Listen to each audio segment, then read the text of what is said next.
Today, Riot released the patch notes for the upcoming Legends of Runeterra patch, and it is a banger of a patch in my opinion. There are a ton of card changes, and we're naturally going to go over those. But perhaps the most important piece is they have given us some insight into their live balance philosophies going forward, and we are going to cover that as well. And before we dive into the patch notes and go over all that good stuff, I just want to say, if you're watching, thank you. I know it's been a while since my last video. Hopefully things will be back to a regular release schedule or cadence now going forward, or at least semi-regular. I will be upfront. I've got some more travel coming up, and I've got some more casting gigs set for the future, so I'm going to do the best that I can. But I'm excited to get back to playing Runeterra, talking about Runeterra, and I think that these patch notes are a great way to get back into the groove because, like I said, great stuff in my opinion. So the patch notes, the short version, right? So this is patch 2.18.0, and it starts out with an update on card updates, and they talk about their live balance philosophy. But we're going to scroll down a bit and kind of talk about the short version, because if you want to read these, I will link to these in the video description. But the important piece that everybody cares about is that they are going to be providing balance updates more frequently, and the cadence that they expect is about every other month. They say that here. It means you'll see a balance patch every other month. Now, the reasoning for this is because they want to stagger these with the expansion releases. So the idea being you get an expansion, a month later you get a balance patch, a month later you get an expansion, and that's kind of the general rule of thumb. Now, they do also mention that because of the weird release schedule for the rest of the year, both with holidays and everything else that they already had planned, the first time that the next balance patch will hit will be January of next year, and then they're going to follow that schedule. But they want to target the feeling of a stale meta, and so they want to do that by buffing underplayed cards, hitting overperformers, and just kind of being aggressive with changes overall. Now, I think this is a big win for Runeterra and the player base, because these balance changes are important to keep things from feeling stale. Now, I do want to say they are technically balance changes, but I actually kind of laugh at the thought of these being balance patches, because the reality is, in most cases, most players don't care if the meta is truly balanced or not. They don't want things to be wildly out of balance, but what they really want is for things to not feel stale. They don't like a solved meta or a solved puzzle. Part of the fun in card games is trying to figure out the new puzzle, figure out that edge, go through deck building again, trying out new combos, trying out new things. And so the game could be perfectly balanced, but if it's also the same game for 3 months, people lose interest. And so I think that this is going to be a big win overall when these changes take place and we get these regular balance patches, especially if they are of this size, because as I said at the top of this video, there are a lot of card changes. And so we're going to continue on so that we can get to those and talk about them. Starting with Nami. Nami getting a bit of a nerf here, going from 7 spell mana to 8 spell mana in order to level her up. They say that she was a bit too explosive, leveling up as early as round 4, and so they were trying to slow her down. And I agree. It felt like if you could get her, level her, even if you were soaking a ton of early damage, you pop off with something like Sparklefly, suddenly you have stabilized, you get all your health back, and then you're in the driver's seat. So I think this change, combined with some of the other changes that we're going to see as we go down the list, means that she has been adequately addressed without outright killing her. She will require a bit more investment. I also like this because I think it puts a bit more emphasis on some of the attune cards and units, which is where I think she was supposed to shine. And so I kind of want to see a bit more of that as well. But overall, I like this change. Draven has been nerfed. Level 1 is now a 3-2 and level 2 is now a 4-3. Some people are saying this might be the death of Draven. Obviously, Mystic Shot memes apply, but even if it is quote unquote the death of Draven, Draven has been playable since the beta and has been a big mainstay in Noxus based decks of all shapes and sizes and genres and archetypes since that time. And so if he takes a back seat for a patch or two, honestly, I don't really mind. I am curious to see what folks do with Noxus when Draven isn't just an auto include, because that was the reality. Draven was just so good. Even though he felt fair, he was so good that it was hard to build literally any Noxus deck and not include him. And so I think now maybe this is enough to say, okay, you want him in the decks where the discarding and the axes actually mattered, but you're not going to throw him in absolutely everything. But we're going to move on, and we're going to talk about Tristana, who is actually getting a buff. So level 2 is now going to grant her self impact as well as her allies, you know, because she just needed some help, I guess. I don't know. Sure, why not?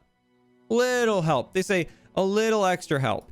Listen, I don't think any of us thought that Bandle City needed buffs necessarily, but I think they wanted Tristana to be kind of like the marquee way to play Bandle City in these multi-region decks, and then she wasn't even being included, so perhaps they're trying to give her a nudge. Nocturne gets a much needed quality of life buff, which is level 2 maintains the original Nightfall that the level 1 had. So if you've leveled up your Nocturne and you draw another one, you still get that Nightfall effect, and it means you can use Unto Dusk on your Nocturne, which you could not do before. So it just feels so much better. It was really weird to put Nocturne in a Nightfall deck, and then once you've leveled him up, he doesn't have Nightfall anymore, and he doesn't interact with your Nightfall things. Like, he was still considered a Nightfall unit, but he didn't actually have Nightfall or do those things. And so I'm a big fan of this. Might not be enough to impact the overall power level of the archetype, but just from a quality of life standpoint, I think this is a pretty big deal, and I love it. Echo is now a little bit easier to level up. You need 4 predictions instead of 5. This doesn't look that big on the surface, but the big knock against Echo is you never want to spend 4 mana on something that dies to Mystic Shot. And so if you can actually predict before you've played Echo and he's at least got that 3 health, well, it's a lot more palatable. And as such, I think that this might be a bigger deal than it looks, but we'll have to wait and see and do some testing. The question will be, how often can you level up Echo before you've played him so that you don't have to worry about that Mystic Shot? And if you can do it consistently, maybe Echo finally has a chance to shine. Next up, we have a revert of a nerf, aka a buff. Auralian Soul going back to only requiring 20 total power in order to level up. This is very exciting. Now, Targon has suffered a lot of changes since the last time Auralian Soul was kind of king of the hill, and so I don't think this is necessarily as scary as you might think if you played during that meta. However, dragons are getting some nice buffs. We'll see those in a little bit, and so I think this is at least enticing. And we might actually see Auralian Soul get played again. Target in general is getting a bunch of stuff in this patch, and so I don't know if we're going to land on Auralian Soul decks or we're going to land on Daybreak decks or whatever the case may be, but it's worth noting Auralian Soul going to be a whole lot easier to level up now.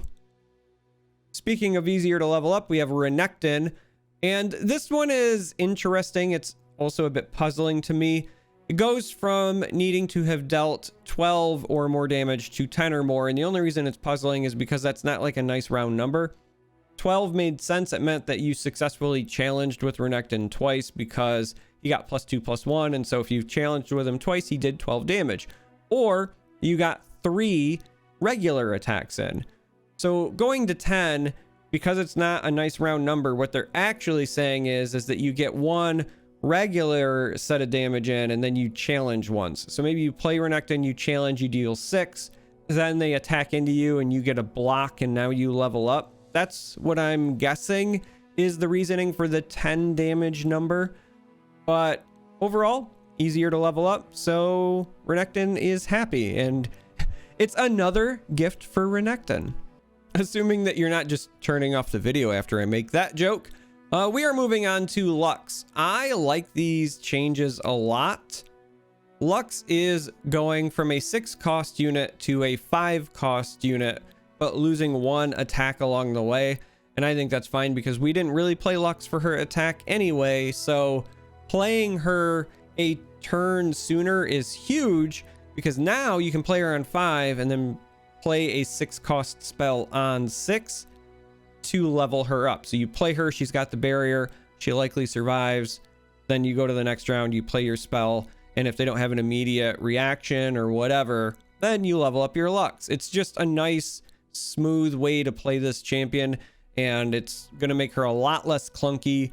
So I absolutely love this. Now, they also gave us a quality of life change, which I think is huge. It's massive, which is Final Spark can be cast directly on the enemy nexus if there are no units on the field. So you can now just use this to close out games faster. And honestly, I think that this is nice because of quality of life reasons. Now, you could say, all right, well, they're taking some skill away from the game, because before I could just not play units and then, you know, I'm out playing the Lux. But I would argue, well, if you're not playing units, unless you're playing a very niche deck yourself, you've probably already lost the game, but you're just dragging it out for 5 or 6 extra turns. And so this is going to allow the Lux player to just close out the game so that both players can move on and be happy. And let's be honest, we haven't heard the phrase Lux can close out the game in a long time. So I'm kind of excited to see what we can do with the Lux because of these changes. Next up, we have Quinn getting a pretty sizable buff, in my opinion. So going from a 3-4 to a 3-5 at level 1, and of course a 4-5 to a 4-6 at level 2. This is going to make her more survivable and more palatable, because I used to always say, except for in scout dedicated lists, there was no reason to ever play her, because she got outclassed by almost every other 5-drop in the game, including even just Garen, but even things like Screeching Dragon, etc., etc. And so this gives her a little bit of an edge, and I think she needed it, and I am excited. Speaking of excited, Braum players are going to be very excited to hear that the buff support champion is also getting a buff.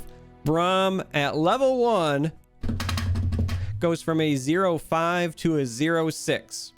No, you're not getting that 1 attack back. The glory days of Braum control are not returning. And yes, I know that that's not a real reason to be excited. That's kind of the joke. Listen, Braum wasn't like just not seeing play because he didn't have enough health. So while this is nice and it's a great gesture, I don't think this does much for affecting his play rate. That's just my quick opinion. All right, that was it for champions. We're moving on now to the everything else, starting with the big one. Sparklefly goes from a 2 cost to a 3 cost, and everybody who used to compare this to the Kinku elusive lifesteal unit now rejoices, because they feel like this is an apt comparison. So hooray. Sparklefly is probably dead with this change, or at least it will be significantly more difficult to get your value out of it. You have to like dedicate your play here. But as I said before, Targon's getting some other buffs, and so I think I'm fine with this. One of the reasons that I think Sparklefly stayed at a 2 cost for so long is there are some regions where the region itself might not necessarily be strong, but they have like 1 or 2 cards that are strong, and so you just let them keep those strong cards, because that's the incentive to play that region. So Eye of the Dragon is a great example. You don't play Ionia based control because they have a massive, amazing control package. You play it because of Eye of the Dragon, and then you pick an Ionia finisher, whether that's Karma or Lee Sin. But like, let's be honest, Eye of the Dragon is probably a bit overtuned, but it's because the rest of Ionia, as far as the control package goes, is not as good as other regions. Sparklefly was like the last bastion of Targon oppression, but with the changes that Targon's getting, I think that this will make the Sparklefly change more palatable. And with that in mind, we're going to move on. Twin Blade Revenant. It's losing Challenger and gaining Fearsome. Now, they talk about how it's a bit too effective at shutting down enemy boards, so they are swapping it out so that it can retain its role as a recursive threat. So they liked the looping. They just felt like giving this thing Challenger was a bit much. I think I kind of agree, because I think the kind of deck that this was meant to be played in, that kind of discard mid-range or maybe even discard aggro, it makes sense to give this unit Fearsome and not Challenger, because that should be kind of the point of that archetype, right? Is you are trying to impose your will through threatening damage and not through just outright obliterating your enemy's best units over and over and over again. So overall, I think this is fair. And I like that they didn't just give it like a stat nerf or something. They gave it a thematic rework. So I'm a fan of this. Tenor of Terror, along with the Base of Burden, getting a bit of a nerf. So base stats on the main unit go from a 2-3 to a 1-3. The other unit from a 3-2 to a 3-1. This is kind of a big deal for a number of reasons. Obviously, it's threatening less damage, but also the part that threatens the most damage is a lot more answerable as well. Whether you're thinking like Vile Feast or Withering Wail, whatever the case may be. So this is a big deal. That being said, I think decks that wanted to run this before probably still run this. They're just a little less effective as a result. So I think this is an appropriate hit. Relentless Pursuit. This is potentially one of the biggest changes. This is the second time Relentless Pursuit has been nerfed. And make no mistake about it, this is a nerf. And there's a reason for that. Turns out Rally is a really powerful effect. And it was a crime that at this only ever costed 3, which was your entire spell mana. This thing used to be a fast spell, which was absurd. So now it's from 3 mana to 4 mana, but it grants target ally +1/+1. So if you are trying to play rally decks, you're going to have your choices. You can either give something barrier and then rally, or you can give a permanent +1/+1 and rally, or you can run both. But at least it's not just saying, okay, well, we have the same card, even though it is kind of the same card, but also it brings it more in line in terms of power level, which I think is much needed. I think that's a pretty big deal. So I think that it's honestly still playable even at 4. Like, that's how good this card was. And so I think this is fine. Also, I didn't want to live in a world where we had like 3 cost Relentless Pursuit with some of the dragons and challenging units for Demacia running around. So I think this is fine. Stone Stackers goes from a 2-2 tough impact to a 2-3 with impact. They mentioned that it was a bit too resilient. I think this is mostly just to make it so that if it takes incidental damage, whether that's from being chump blocked or from Withering Wail effects or anything like that, it is not as punishing. So even something like, you know, Blighted Ravine or Avalanche, it used to not feel, I think, as good when you were hitting stackers, because you were basically just hitting it for 1 and then you still couldn't then close it out with 1 damage. Now you can. So I think the change here is just to it's doing exactly what they said, right? They're addressing the resiliency of this unit, and so I think this is fine. Aloof Travelers, they are keeping the effect but reducing the base stats to a 2-3. So now you have to like really want the effect to play these, because a 2-3 for 4 is kind of not great, let's be honest. But I also think this is fair because you were going up a card, right? This was a 3-4 draw card that disrupted your opponent's hand, even if it wasn't true card advantage in the way that it discards because they draw a card. It still messed with their game plan, and so that is, I think, a bit too much. They want to make this a high price to pay. I think this is appropriate. So next set of changes focuses on Targon as an individual region. Remember when I was saying earlier, hey, Targon's getting some buffs, hey, Targon's getting some stuff, blah, blah, blah. Well, now we're getting to the meat of it. Moondreamer, 3-5 to a 3-6. This is not necessarily a massive change, but it's pretty relevant. I think I would have personally preferred to see this go up to like a 4-5, but a 3-6 means that you still get your invoke and you get to kind of stall out for quite a bit. So I think this is fine-ish. Lunari Priestess from a 2-1 to a 2-2. I think this is a pretty big deal for Nightfall decks, and it actually makes this a lot more attractive. Solari Priestess from a 1-2 to a 2-2. I think this is also a really big deal because this makes this a much better blocker. Yeah, I mean, that's the meat of it. You were never playing this card because you were going aggressive with it. You were playing this card so that you could stall out into your late game invoke Celestial package. And so really this is just about being a more threatening blocker, and that's that. All right. Our friend the Daylight's Spear went from a 5-cost 5/5 with a very relevant aura and a great daybreak effect to a 5-cost 5/6. This card is very clearly pushed now. And I think that even if you're not running a dedicated daybreak deck, if you are running Targon, you will probably at least consider running this, because this is a big ball of stats and it replaces itself when you play it. And then the aura, if it's still there when you play the card that you just got, you're giving yourself a bonus. Like this went from an already, you know, playable card in an unsupported archetype to a almost auto include card in Targon. Like this card is really, really strong right now. Do not sleep on Daylight Spear. You're going to be seeing a lot of it, in my opinion. All right, the Scourge. This goes from a 10/10 challenger that granted your squad the +2/+2 and overwhelm to a 10/10 challenger overwhelm.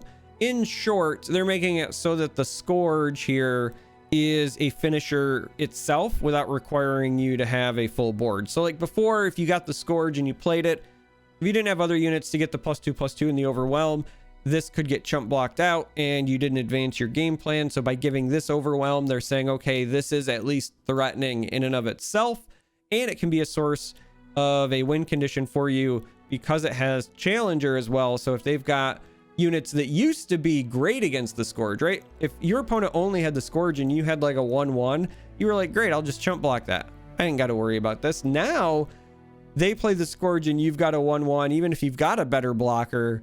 Now that 1/1 is a liability. So they're taking what used to be a strength of the opponent and they're turning it into a liability. So I like this change.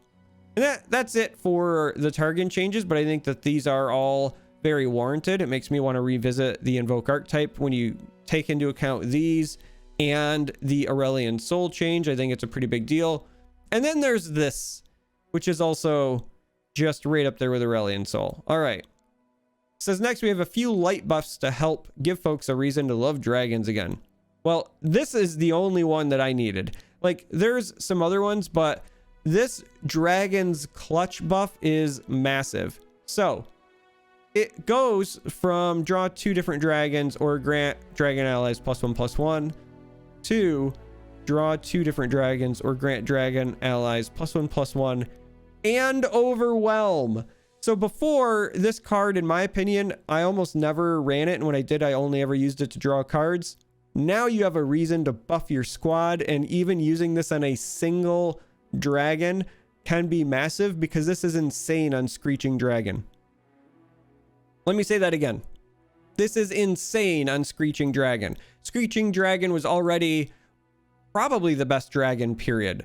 You know, maybe you could say, all right, well, like Shyvana, the champion, blah, blah, blah. But like Screeching Dragon was good enough that it was seeing play in non-dragon decks. It helps you control the board. It's got a relevant keyword with the challenger. It's also got Fury, and then it's got that 5 health, that big fat back end. And now in a deck where you're running it, you can also have a very flexible card that before, yeah, it gave it a +1/+1, and that was a nice. But unless you had, you know, 2 or more dragons on the board, Dragon's clutch for the +1/+1 didn't feel great unless it was like a really key, you just needed to save a unit moment.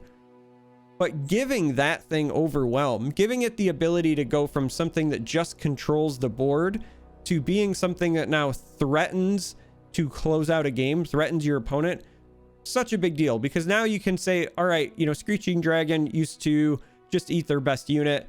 Maybe it would survive with 1 or 2 health, and then you would get another trade, and that was good. You 2-for-1'd with your 5-drop, and you were happy with that. But now you can slap that Screeching Dragon down and use it to continually run over, you know, 1/1s or X1s, and you're maintaining a quality health total because of the Fury.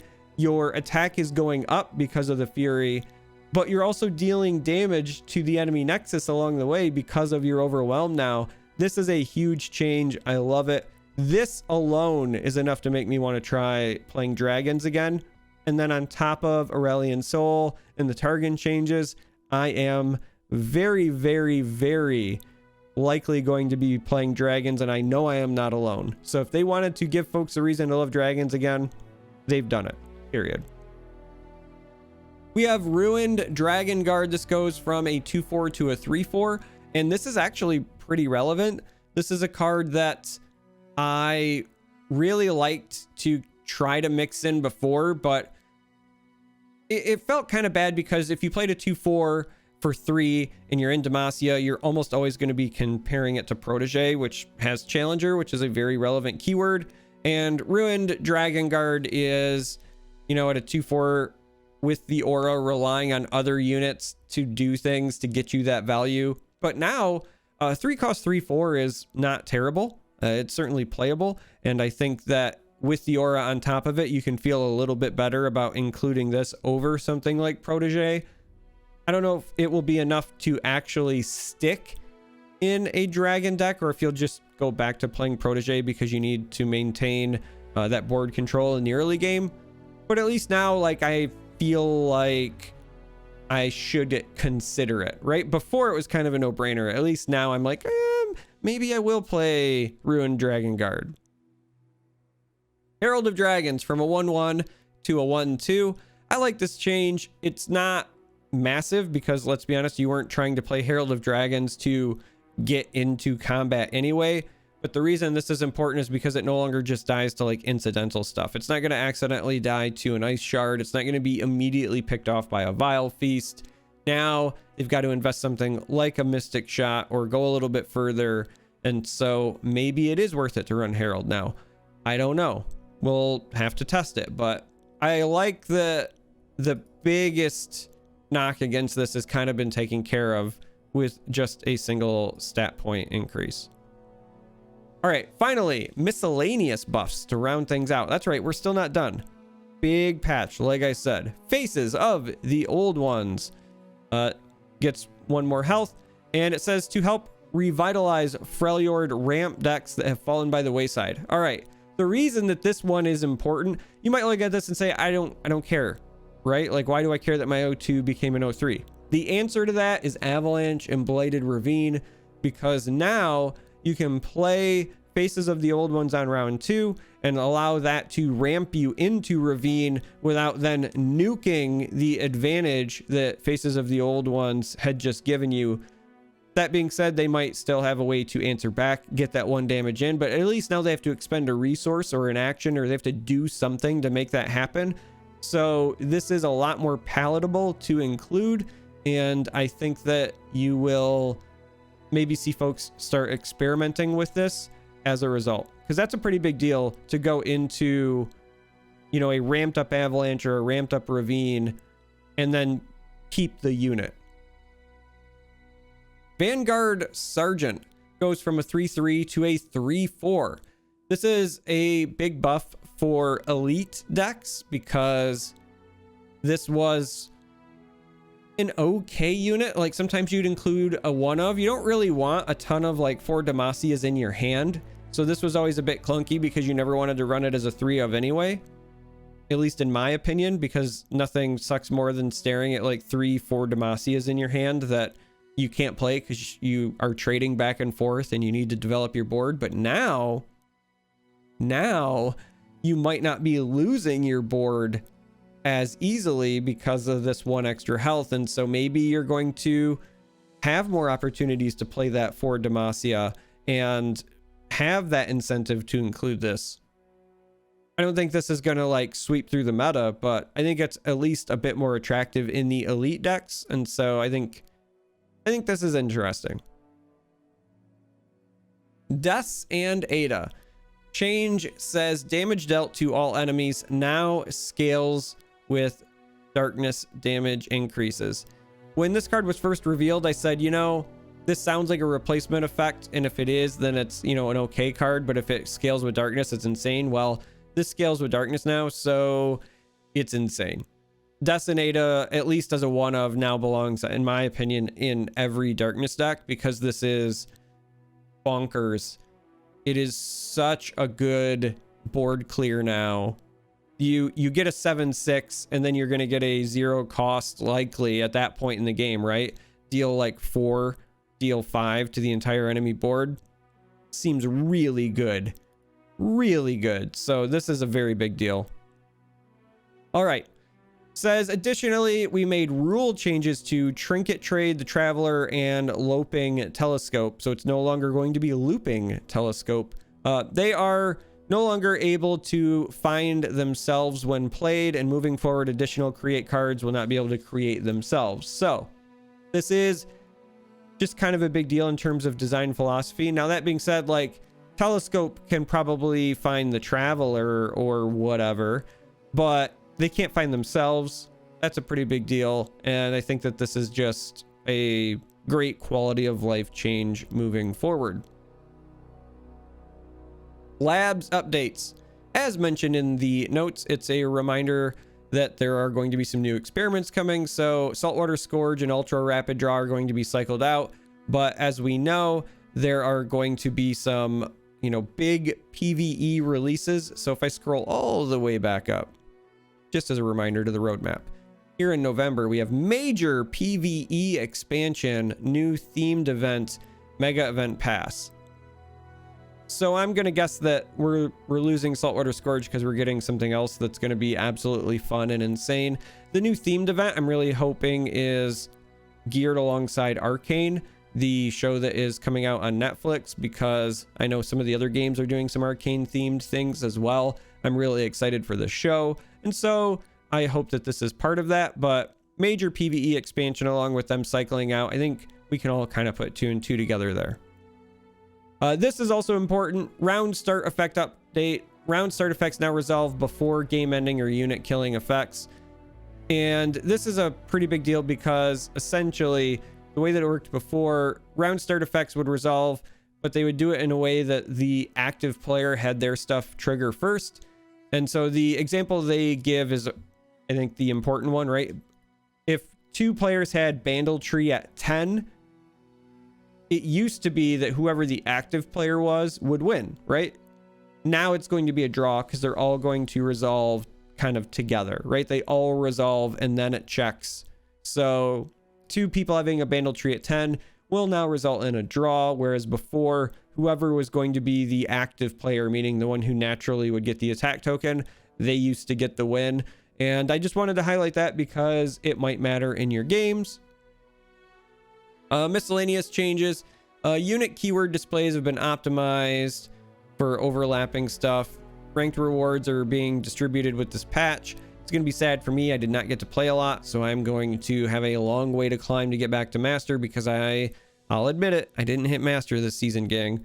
Way too much travel and, casting Wild Rift and everything else. And so my time on the ladder was small. Still played a fair amount of Legends of Runeterra. I was just jamming labs a lot and having a lot of fun with that. So I'm going to have to work on my climb.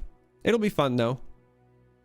And then lastly, bug fixes, and there's some important stuff in there, but for the most part, bug fixes. So big patch, lots of card changes. I'm really excited for everything that's coming. And honestly, I can't wait to deck build. I'm looking forward to all of the dragon mirrors because I expect a lot of folks to be checking out Targon and checking out dragons, and rightfully so. I think that clutch change is going to come in clutch for dragons, pun very much intended. So anyway, if you made it this far, as always, I appreciate you. Thank you for sticking with me because I know that it was a long hiatus and I love you all. I want to hear about what you think about the balance patch, what you think about their cadence going forward. I want to know whether you're excited or not for the PvE stuff coming, etc., etc. So anyway, that's it for this video, and until next time, may you walk on warm sands.